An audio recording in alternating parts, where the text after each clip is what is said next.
Mes chers compatriotes, comme en témoignent notamment les massacres du 4 juin 1959 et l'assassinat de Patrice Emery Lumumba, c'est dans la douleur que la nation congolaise a été enfantée. Pour que notre pays acquiert sa souveraineté et que son peuple retrouve sa dignité perdue, des torrents de sang et des ruisseaux de larmes ont baigné son sol et marqué la mémoire collective. Puisse-t-il, quelles que soient nos peines, quelles que soient nos divergences de vue, féconder et entretenir à chacun de nous l'engagement de ne jamais trahir le Congo. La souveraineté de notre pays et la dignité du peuple congolais ne se marchandent pas. Il en est de même de notre indépendance et de notre liberté. Elle mérite plutôt tous les sacrifices, les préserver à tout prix et donc, pour chacun de nous, un devoir citoyen. Ayons confiance en nous-mêmes et en notre capacité à gérer notre destin. Faisons en toutes circonstances preuve de solidarité et de cohésion nationale. Et le succès que nous escomptons pour l'avenir de notre pays sera certainement au rendez-vous. C'est le lieu pour moi de réitérer notre message de compassion à nos concitoyens rentrés au pays dans des conditions qui révoltent la conscience humaine et que nous avons tous déploré. C'est aussi celui de rappeler à tous nos compatriotes vivant à l'extérieur du pays que la terre de nos ancêtres est grande et fertile et qu'elle dispose des potentialités nécessaires à l'épanouissement d'un chacun. Je les encourage à revenir prendre leur place au sein d'un Congo en pleine croissance, d'une société congolaise en mutation et contribuer ainsi au développement du pays dans la paix et la sérénité. Mes chers compatriotes, le rêve d'un Congo prospère auquel nous aspirons ne peut être réalisé qu'au prix des efforts sans cesse renouvelés.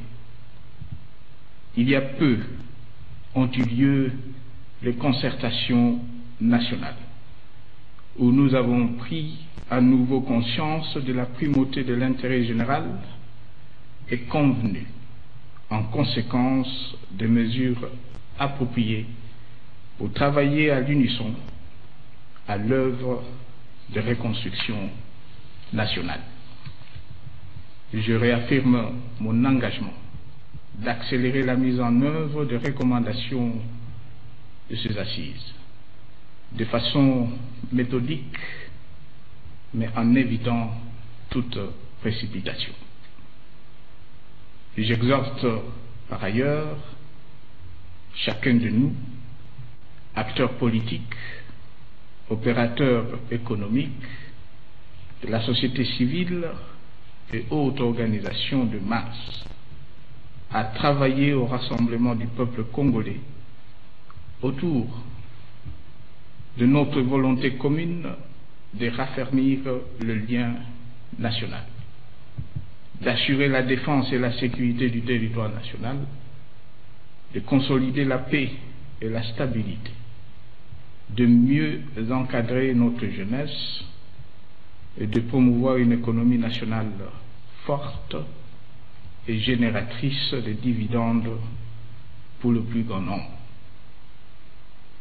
Il va sans dire que, chemin faisant, nous verrons ensemble à la consolidation de notre jeune démocratie, que nous avons tous l'obligation de mettre à l'abri des dérapages auxquels pourrait l'exposer toute précipitation.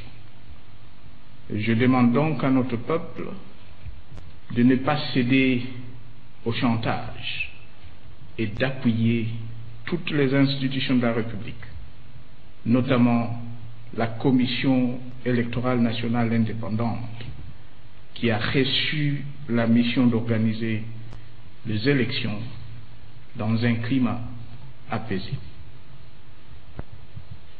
Mes chers compatriotes, l'avenir de notre pays dépend avant tout de nous-mêmes, de notre responsabilité et de notre capacité à nous prendre en charge.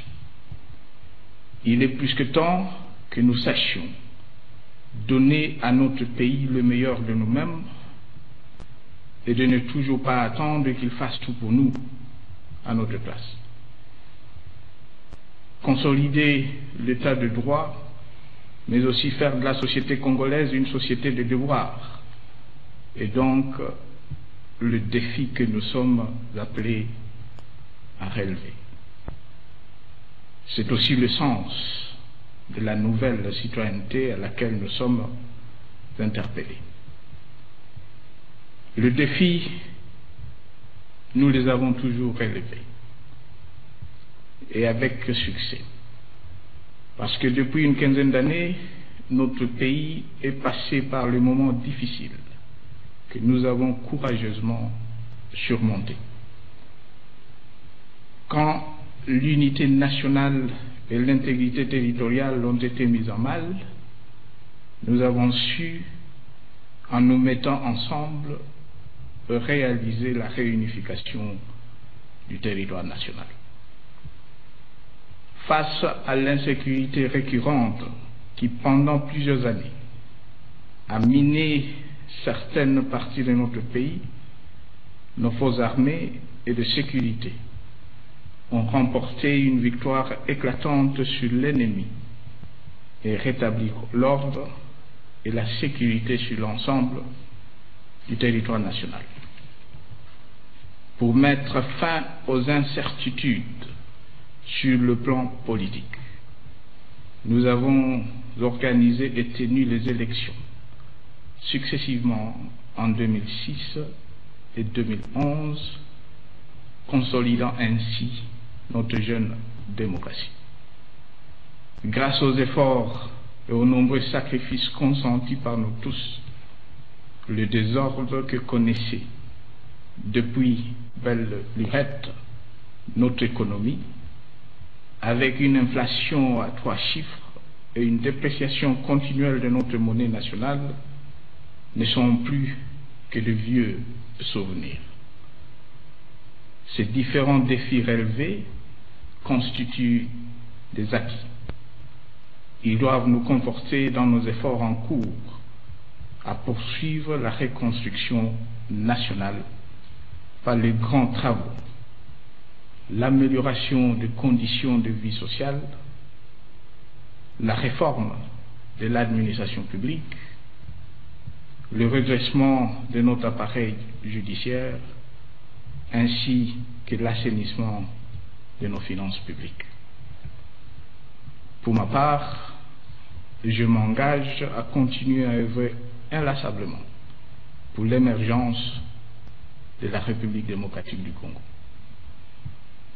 À chacun de nous de prendre la mesure des efforts à fournir et de travailler afin que notre pays soit plus beau qu'avant.